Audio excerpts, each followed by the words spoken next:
Hello बच्चों, welcome back to Adda 24/7 school. मैं हूं Ayushi ma'am, your mentor for chemistry. And बच्चों, हम लोगों ने अभी आरंभ बैच में एक बहुत ही अच्छा चैप्टर कंप्लीट किया है, दैट इज योर इलेक्ट्रोकेमिस्ट्री। तो इलेक्ट्रोकेमिस्ट्री बच्चों हम लोगों ने कंप्लीट कर लिया है और आज हम शुरू करने जा रहे हैं एक और नया चैप्टर। और एक और नए चैप्टर के साथ एक और नई जर्नी शुरू हो रही है, और वो जर्नी शुरू हो रही है बच्चों ऑर्गेनिक केमिस्ट्री की। तो ऑर्गेनिक केमिस्ट्री में आप लोग का स्टार्ट करने जा रही हूँ क्लास 12th का, जो कि आपका NEET, JEE, class 12th board, CUET सब एग्जाम्स को कवर करता हुआ चलेगा। तो जल्दी से सभी लोग कनेक्ट हो जाइए, सेशन को फटाफट से शेयर कर दीजिए और सभी के सभी लाइक कर लीजिए, क्योंकि हम लोग शुरू करने जा रहे हैं आपका दूसरा चैप्टर मेरे साथ आरंभ बैच में, that is your alcohol, phenol और ईथर। और आज है आपकी इंट्रोडक्टरी क्लास। तो आज हम लोग बेसिक सा इंट्रोडक्शन लेंगे एल्कोहल्स के बारे में और फिनॉल्स के बारे में और ईथर के बारे में, और जानेंगे कुछ उनकी क्लासिफिकेशन और उसका नॉमेनक्लेचर, ताकि जब मैं अगली क्लास आप लोग की शुरू कर सकूं, that will be your reaction शुरू करेंगे, यानी कि प्रिपरेशंस जो बहुत इंपॉर्टेंट है एल्कोहल्स की, वो शुरू करेंगे नेक्स्ट क्लास में। उस क्लास से पहले आज की क्लास आप लोग के लिए बहुत इंपॉर्टेंट है, क्योंकि आपकी बेसिक्स बना के चलेगी और इस बेसिक्स के बाद ही आप लोग एडवांस्ड ऑर्गेनिक केमिस्ट्री में डील कर पाओगे। चलिए, तो भयंकर मात्रा में जल्दी से सेशन को शेयर कर दो एक बार, ताकि हम लोग स्टार्ट कर सकें इस सेशन को। राइट, चलिए आ जाइए। ओके, सो सब लोग मुझे आते हुए दिख रहे हैं। ओके, चलो तो मैं शुरू कर रही हूँ बिना टाइम वेस्ट करे हुए एल्कोहल, फिनॉल और ईथर को। अगर मैं बेसिक सी बात करूँ एल्कोहल, फिनॉल और ईथर के बारे में, तो सभी लोगों को पता है कि कुछ एल्कोहल ऐसा होगा, ठीक है। फिनॉल आपका क्या होगा, रिंग के ऊपर अगर OH लगा हुआ है, और ईथर क्या होगा, ROR। तो बेसिकली आपका ये क्या है, एक फंक्शनल ग्रुप है। क्या है, एक फंक्शनल ग्रुप्स हैं, और इन फंक्शनल ग्रुप्स के कैरेक्टरिस्टिक रिएक्शन या फिर इनके नेचर होते हैं, ठीक है। तो हम लोग एल्कोहलिक ग्रुप और ईथर ग्रुप के बारे में इस चैप्टर में डील करेंगे। अगर ये एल्कोहलिक ग्रुप एल्काइल रिंग से जुड़ेगा तो इसको बेसिक नॉर्मल एल्कोहल बोला जाएगा, लेकिन अगर ये बेंजीन रिंग से जुड़ जाएगा तो इस बच्चों को इसको क्या बोला जाता है, फिनॉल बोल दिया जाता है, ठीक है। शुरू कर रहे हैं, ठीक है। चलिए, तो सबसे पहली बात कर लेते हैं क्लासिफिकेशन ऑफ एल्कोहल के बारे में। एल्कोहल्स को मैं कई कैटेगरीज में क्लासिफाई कर सकती हूँ। सबसे पहले अगर मैं उसको क्लासिफाई करूँ number of, on the basis of number of alcohols, ठीक है। अगर एल्कोहल के बेसिस के नंबर के बेसिस पे मैं इसको क्लासिफाई करूं, तो अगर मेरा केवल एक एल्कोहल है तो दैट इज योर मोनो मतलब 1। सो मोनोहाइड्रिक इज जिसमें एक एल्कोहल है, राइट। तो जैसे ये फिनॉल है, फिनॉल भी क्या होता है, फिनॉल भी एक मोनोहाइड्रिक आपका एल्कोहल या फिनॉल, बेसिकली एल्कोहल ही होगा, राइट। तो एक अगर OH है तो वो मोनोहाइड्रिक। ऐसे ही सिमिलरली आपका ये क्या है, एल्काइल्स है, ठीक है। ये आपके क्या है, अराइल है। Aryl is your benzene ring. Benzene ring से कुछ भी जुड़ा होगा तो अराइल ग्रुप उसको बोला जाता है, राइट। ये आपका एल्काइल ग्रुप है। Normal straight chain is your aryl, alkyl. And अगर बेंजीन के साथ कुछ जुड़ा हुआ है आपका तो this is your aryl group, ठीक बात है। तो अगर एक है तो मोनोहाइड्रिक। देखो अब 2 OH लग गए हैं तो इट इज योर डाइहाइड्रिक, चाहे वो आपका एल्काइल में लगा हुआ है या आपका एराइल में लगा हुआ है, ठीक है। इथाइलिन ग्लाइकोल इसको ही बोला जाता है, जो आपका बहुत ही फेमस रिएजेंट है। फिर ऐसी ट्राइहाइड्रिक जिसमें आपके 3 OH लगे हुए हैं, 3 OH लगे हुए हैं, ऑर्थो मेटा पैरा पे सब्स्टिट्यूशन हो जाता है तो 3 OH लगे हुए हैं, तो 3 OH लगे हैं तो ट्राइहाइड्रिक। तो सबसे पहला क्लासिफिकेशन हमने सीखा on the basis of number of alcohol. Simple है, क्लियर है, कोई दिक्कत नहीं है इसमें। नॉर्मल है, 1 2 3 कार्बन आप पढ़ते हो, बेसिक काउंटिंग है।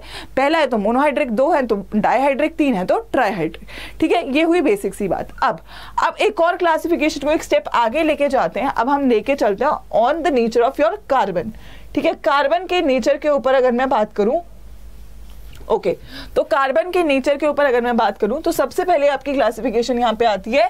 आप अपने एल्कोहल्स को, अगर आपका कार्बन क्या हो सकता है, कार्बन अगर नॉर्मल 4 वैलेंसी से जुड़ा है तो sp3 हाइब्रिडाइज्ड होता है बच्चों, ठीक है। अगर वो कार्बन किसी डबल बॉन्ड से जुड़ा हुआ है और 2 वैलेंसीज हैं तो ये क्या होगा, sp2 हाइब्रिडाइज्ड। तो अब मैं सबसे पहले sp3 हाइब्रिडाइज्ड की बात करूं तो sp3 हाइब्रिडाइज्ड अगर कार्बन है तो आपका एल्कोहल 3 उसमें डिवाइड हो सकता है, that is your primary alcohol, secondary alcohol, tertiary alcohol. Primary alcohol कैसा होगा, एक कार्बन है जिसके ऊपर 3 हाइड्रोजन है और OH है, तो this is your primary alcohol. ठीक है, सेकेंडरी एल्कोहल कैसे होगा, ये आपका एल्कोहल है, इसके साथ एक कार्बन ग्रुप लगा हुआ है, कोई भी कार्बन ग्रुप लगा हुआ है, और एक आपके पास हाइड्रोजन है, एक आपके पास हाइड्रोजन है और एक और आपके पास हाइड्रोजन है, राइट। तो अगर मैं बात करूं इस वाले ग्रुप की यानी कि 2 कार्बन अगर मेरे पास लगे हुए हैं, 2 R ग्रुप्स लग गए हैं, तो ये क्या हो जाएगा, सेकेंडरी। और अगर आपके पास तीनों के तीनों कार्बन लगे हुए हैं, तीनों कार्बन लगे हुए हैं और इसके साथ आपका OH लगा हुआ है, तो दिस इज योर टर्शरी।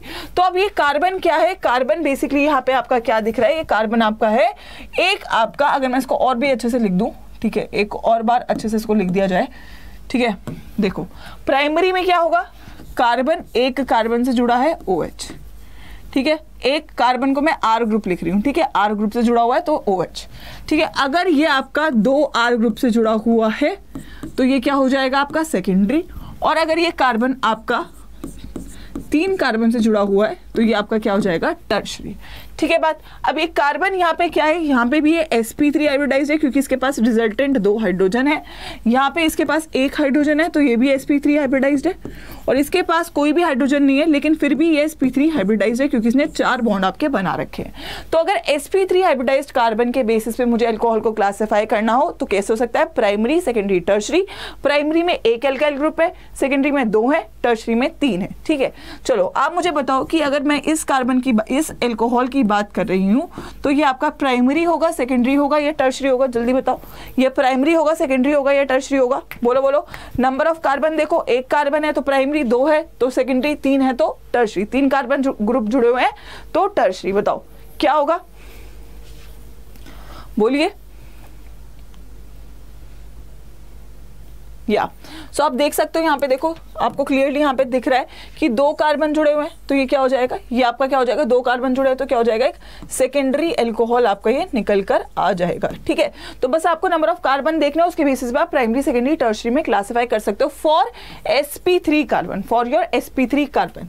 अब एक दूसरी क्लासिफिकेशन आपकी आती है, अगर मैं sp2 कार्बन की बात कर रही हूँ तो कैटेगरी का नाम आता है एलाइलिक एल्कोहल। क्या आता है, एलाइलिक एल्कोहल। अब एलाइलिक पोजिशन होती है, बेसिकली एलाइलिक एक कार्बन होता है, अगर आपका एक डबल बॉन्ड कार्बन है, ठीक है, इसके साथ जो कार्बन है, this carbon is your allylic carbon, ये होता है एलाइलिक कार्बन। और इस एलाइलिक कार्बन से अगर OH जुड़ा है तो ये क्या हो जाएगा, एक एलाइलिक एल्कोहल। क्या हो जाएगा, एक एलाइलिक एल्कोहल। ये भी आपका sp3 हाइब्रिडाइज्ड ही रहेगा। ठीक है, sp3 हाइब्रिडाइज्ड ही रहेगा। अब ये भी प्राइमरी, सेकेंडरी और टर्शरी कुछ भी हो सकता है। कैसे हो सकता है मैम, कैसे हो सकता है, अगर प्राइमरी की बात करी जाए, देखो डबल बॉन्ड के नेक्स्ट कार्बन है आपका एलाइलिक कार्बन, लेकिन ये कार्बन एक ही कार्बन ग्रुप से जुड़ा हुआ है तो ये प्राइमरी एल्कोहल ही है। ठीक है, अब डबल बॉन्ड से नेक्स्ट कार्बन है आपका एलाइलिक कार्बन, और ये कार्बन एक कार्बन ग्रुप इससे जुड़ा हुआ है, एक कार्बन ग्रुप इससे जुड़ा हुआ है तो ये क्या हो गया, सेकेंडरी एल्कोहल।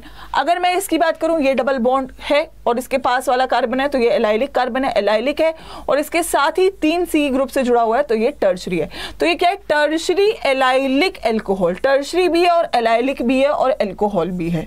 ठीक बात है। तो अगर आपको कोई एलाइलिक पोजीशन पूछेगा तो एलाइलिक पोजीशन बच्चों क्या होती है, डबल बॉन्ड से जो नेक्स्ट कार्बन है, this is your allylic carbon, और जो भी इससे जुड़ा हुआ है वो आपकी एलाइलिक पोजीशन पे जुड़ा हुआ है, और ये कार्बन भी आपका क्या होगा, sp3 हाइब्रिडाइज्ड ही रहने वाला है। क्लियर है। तो सब पहली क्लासिफिकेशन मैंने नॉर्मल देखी, प्राइमरी, सेकेंडरी, टर्शरी, फिर मैंने कहा कि एक पोजीशन मैं आपको डिफाइन कर रही हूँ which is your allylic position. बहुत इंपॉर्टेंट पोजीशन होती है, इसके रिएक्शंस मैं जब आगे करवाऊंगी तो आपको अच्छे से इसको समझ में आने की टेंडेंसी बढ़ जाएगी, बट आपको एक बेसिक आइडिया होना चाहिए एलाइलिक पोजीशन क्या होती है। डबल बॉन्ड के जो एडजेसेंट कार्बन जुड़ा हुआ है उस कार्बन को एलाइलिक कार्बन बोला जाता है, उससे जो भी जुड़ा होता है वो एलाइलिक पोजीशन पे जुड़ा हुआ होता है। ठीक है बच्चे, उसके बाद क्लासिफिकेशन अब आती है sp2 की। अब मैं sp2 की बात करूं तो सबसे पहली पोजीशन है बेंजाइलिक। क्या है, सबसे पहली पोजीशन है, ये भी हमारी sp3 हाइब्रिडाइज्ड है। ठीक है, ये भी हमारा sp3 हाइब्रिडाइज्ड है। अगर मैं बेंजाइलिक पोजीशन की बात करूं तो बेंजाइलिक पोजीशन बेसिकली क्या होता है, बेंजीन रिंग है, बेंजीन रिंग से कार्बन जो जुड़ा है, this is your benzylic carbon, this is your benzylic carbon. अब बेंजाइलिक कार्बन से जो भी आपका OH ग्रुप जुड़ा हुआ है, this is your benzylic alcohol. अब ये कार्बन एक ही रिंग से जुड़ा हुआ है, बाकी दोनों हाइड्रोजन है, तो ये क्या हो गया, प्राइमरी रहा। अगर ये कार्बन एक और कार्बन ग्रुप से जुड़ा हुआ है, तो दो कार्बन ग्रुप से जुड़ा हुआ है, तो ये सेकेंडरी हुआ। अब ये कार्बन एक तो रिंग से जुड़ा है, एक कार्बन ग्रुप से जुड़ा है, एक कार्बन ग्रुप से जुड़ा है, तो ये क्या हो गया, टर्शरी एल्कोहल हो गया। तो primary secondary tertiary is a broad category, लेकिन प्राइमरी सेकेंडरी टर्शरी मेरा एलाइलिक भी हो सकता है, बेंजाइलिक भी हो सकता है। समझ में आ रहा है आप लोगों को? तो प्राइमरी कब होगा, प्राइमरी तब होगा जब आपका एक ही कार्बन ग्रुप जुड़ा होगा। सेकेंडरी कब होगा, जब आपके दो कार्बन जुड़े होंगे। टर्शरी कब होगा, जब आपके तीन कार्बन ग्रुप जुड़े हुए होंगे। चलिए बताइए कि अगर मेरे पास कुछ ऐसा सा आपके पास कंपाउंड है CH3OH, तो ये क्या होगा, प्राइमरी सेकेंडरी या टर्शरी क्या होगा, ये बताइए। प्राइमरी सेकेंडरी या टर्शरी क्या होगा, कौन सा एल्कोहल होने वाला है ये, बोलिए, बोलो बोलो बोलो। यस, तो देखो आप, अगर वैसे तो ये एलाइलिक है, ठीक है, आपको दिख रहा है कि मैम डबल बॉन्ड के नेक्स्ट कार्बन पे जुड़ा हुआ है, तो एलाइलिक तो है।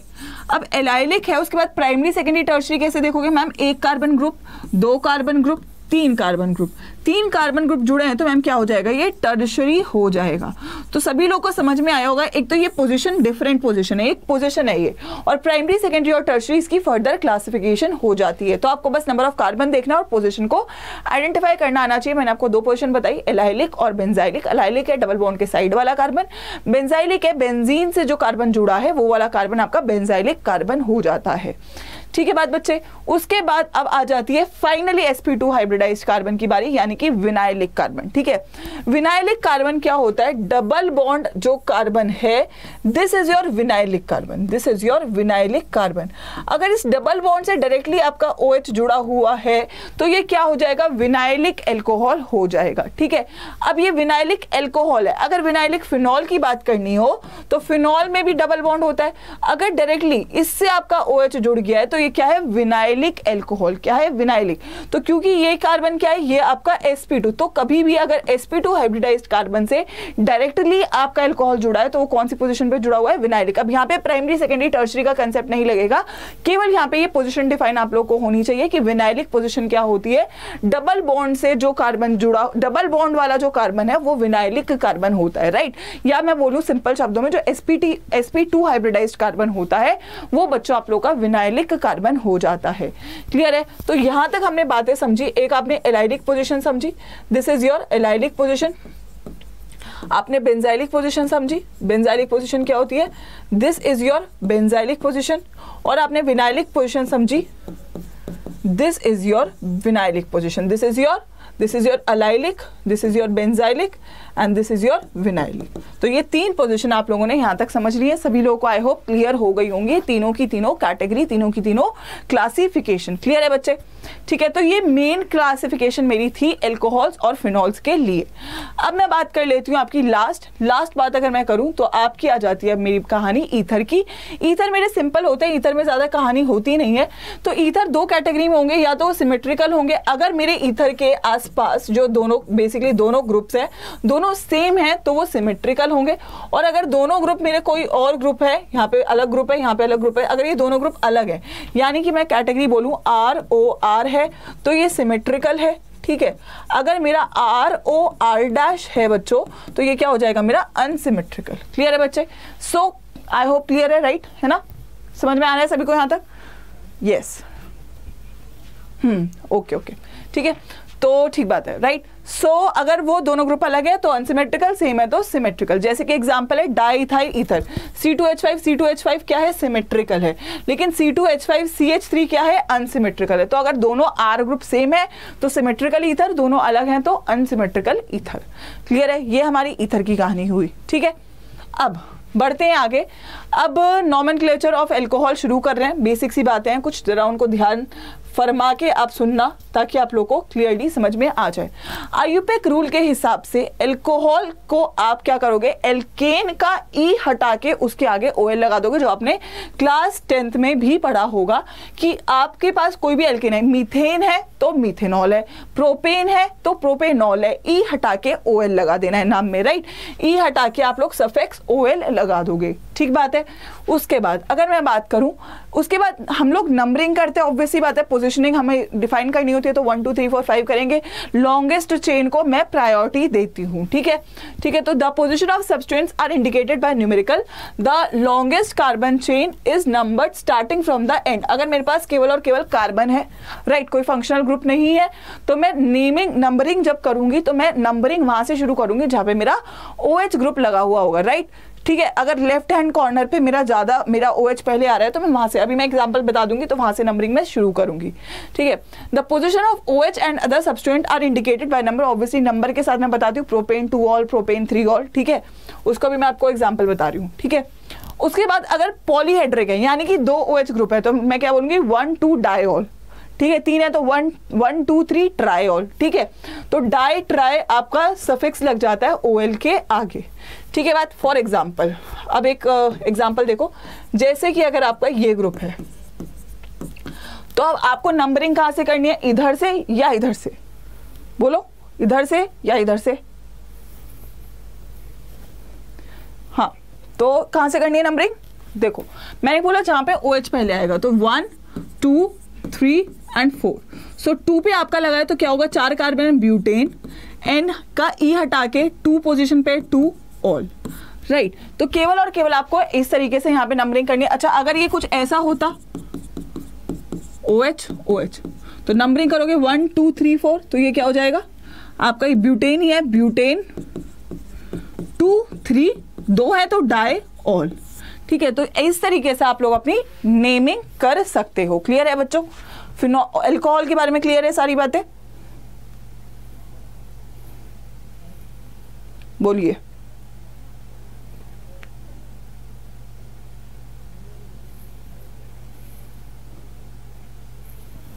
हाँ, और अगर आपको फंक्शनल ग्रुप में ऑर्डर चाहिए तो सबसे पहले आप एसिड को प्रायोरिटी देते हो, फिर एल्डिहाइड को दोगे, फिर कीटोन को दोगे, फिर आप अल्कोहल को दोगे और फिर अमाइंस को दोगे, ठीक है। तो मैंने बेसिक से आपको ऑर्डर वैसे आयुपेक का, मतलब जब आप नेमिंग करोगे प्रायोरिटी, अगर बहुत सारे फंक्शनल ग्रुप आ जाते हैं तो पहले किसको दोगे, ये मैंने आप लोगों को यहाँ पे बता दिया है, ठीक है बच्चे।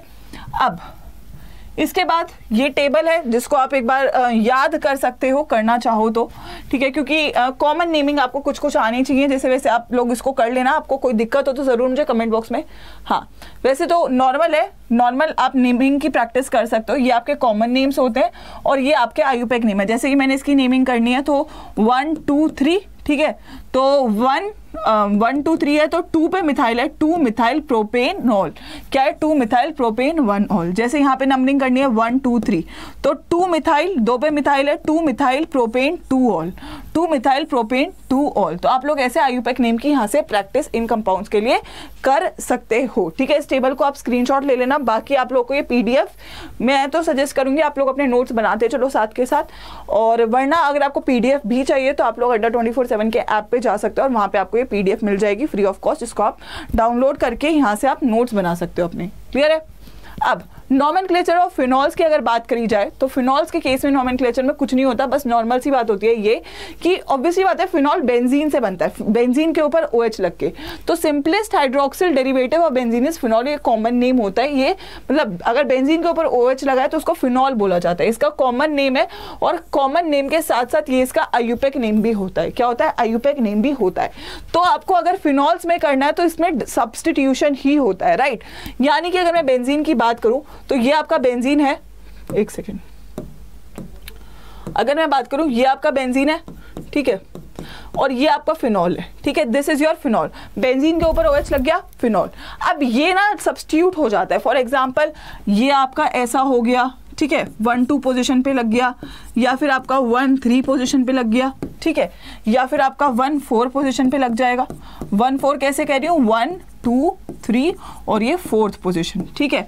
सो as structure of phenol involves a benzene ring, तो इसमें क्या होगा आप लोग का, इसमें आपका क्या होगा, इट्स सब्स्टिट्यूटेड कंपाउंड्स, एक तो रेड कलर का आ गया, एक सेकेंड रुको, are the terms of ortho 1, 2 substituted, di substitute. देखो ऑर्थो पे पोजीशन है, ऑर्थो है, this is your ortho, this is your meta, this is your para, तो ऑर्थो 1, 2 डाई सब्स्टिट्यूटेड, ठीक है।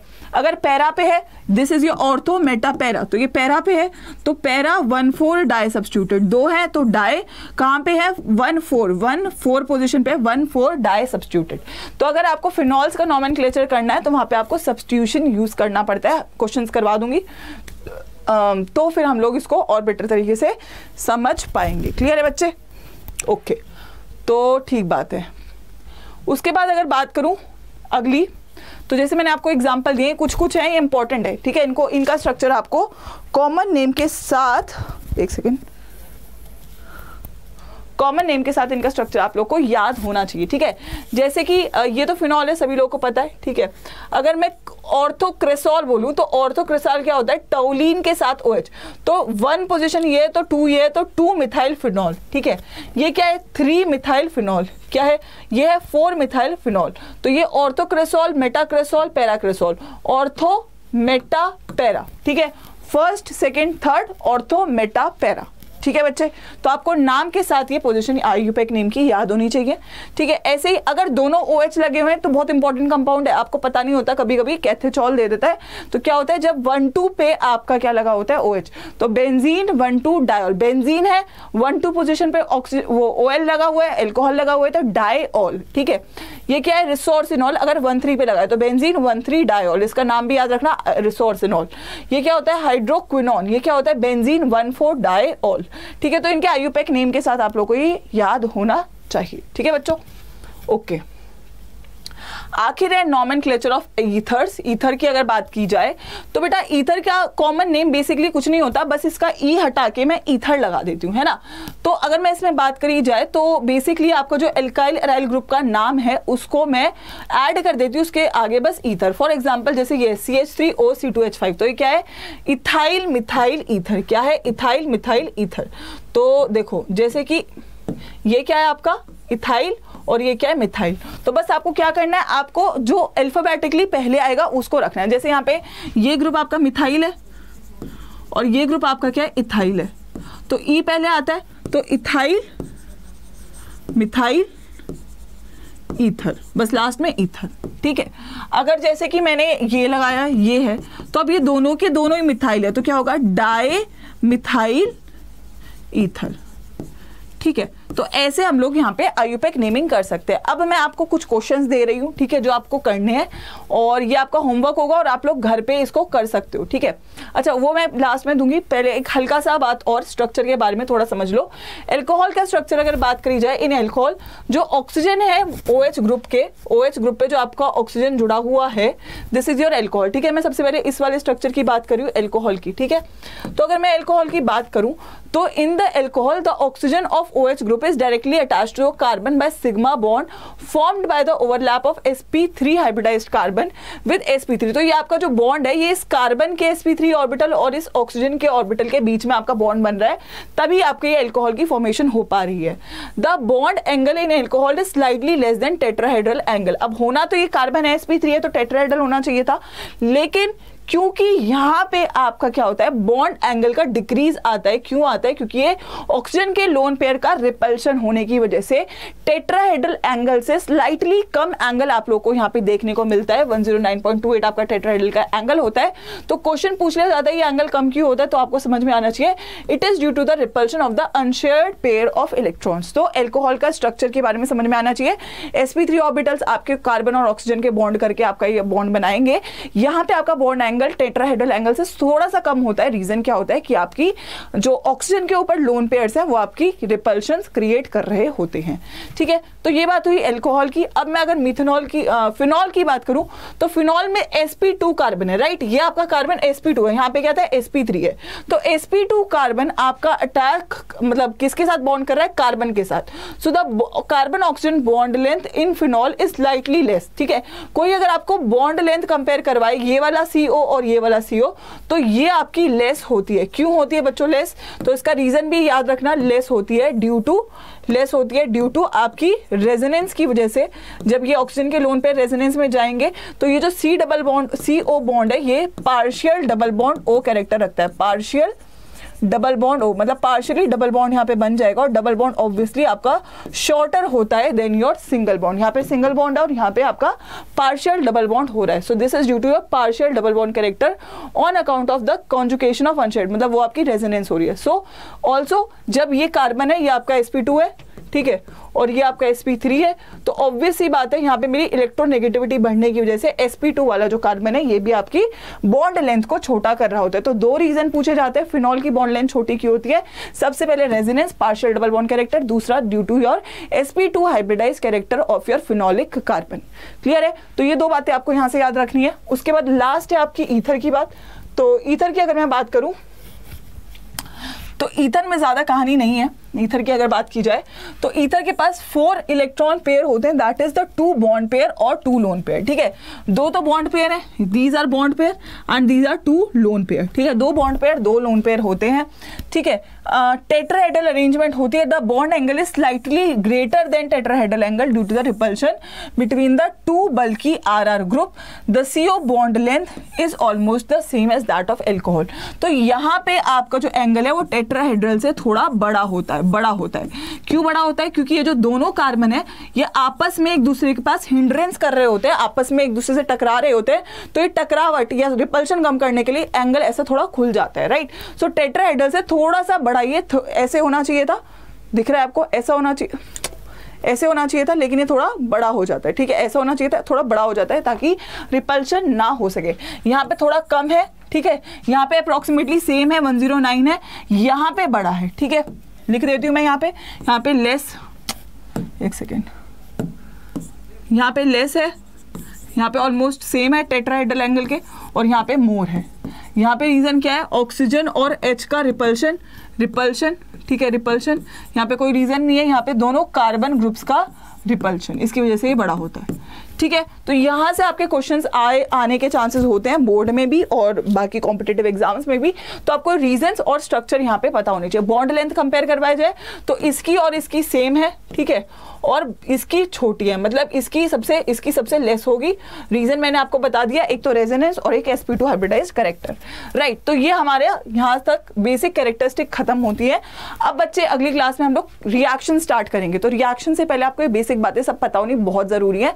तो मेक श्योर करना नोट्स बनाओ अच्छे से और इसको लिख लो, और बहुत जरूरी है ऑर्गेनिक केमिस्ट्री के अच्छे नोट्स होना। तो नोट्स जो मैं आपको टॉपिक वाइज करवा रही हूँ, वैसे भी थोड़ा करवा रही हूँ, तो टॉपिक वाइज करवाने की वजह से आप अच्छे से इसके नोट्स बना सकते हो। तो नोट्स साथ के साथ बनाते चलना, ठीक है। कुछ आपको मैं नेमिंग के लिए दे रही हूँ कंपाउंड्स, इनको आप नेमिंग करना, राइट।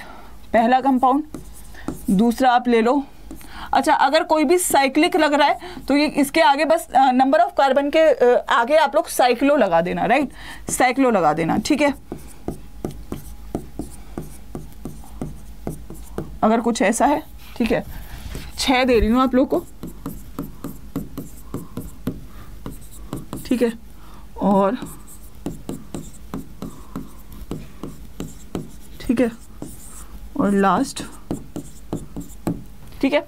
तो ये आप 6 कंपाउंड्स है। आप लोग कमेंट बॉक्स में मुझे कमेंट करके बताओगे इनके नाम, ठीक है, कमेंट बॉक्स में इनके IUPAC नेम कमेंट करके बताओगे, और अगली क्लास में हम इसको एक बार क्रॉस वेरीफाई कर लेंगे, राइट। सो कमेंट में मेरे को चाहिए मार्क्स, और अच्छी लगी है क्लास तो आप लोग को येलो हार्ट डालना है, राइट। सभी लोगों को येलो हार्ट डालना है कमेंट बॉक्स में, ठीक है, कि क्लास में कितना मजा आया, ठीक है। और अगली क्लास के लिए एक्साइटेड रहना है, टाइम से हम लोग क्लास के लिए अगली जुड़ेंगे, और उसमें हम लोग बहुत इंपॉर्टेंट टॉपिक स्टार्ट करेंगे, आपके रिएक्शंस यानी कि प्रिपरेशन ऑफ एल्कोहल्स हम उस क्लास में बच्चों स्टार्ट कर देंगे, ठीक है। चलिए, तो आई होप आप लोगों को सभी को समझ में आया, यस, ठीक है। तो ठीक बात है, नेक्स्ट क्लास में हम लोग करेंगे नेक्स्ट टॉपिक स्टार्ट। इस टॉपिक के नोट्स बना लेना, इसके नोट्स चाहिए तो आप लोगों को अड्डा 24/7 के ऐप पे ये PDF मिल जाएगी, और वरना आराम से पढ़िएगा, चिल करिए, लेकिन टाइम से क्लास में कनेक्ट करिएगा। क्लास को जरूर लाइक करके जाना, शेयर करना, और अपने व्यूज को और आंसर्स को कमेंट बॉक्स में कमेंट करना with a yellow heart. Goodbye, take care, see you soon in the next class.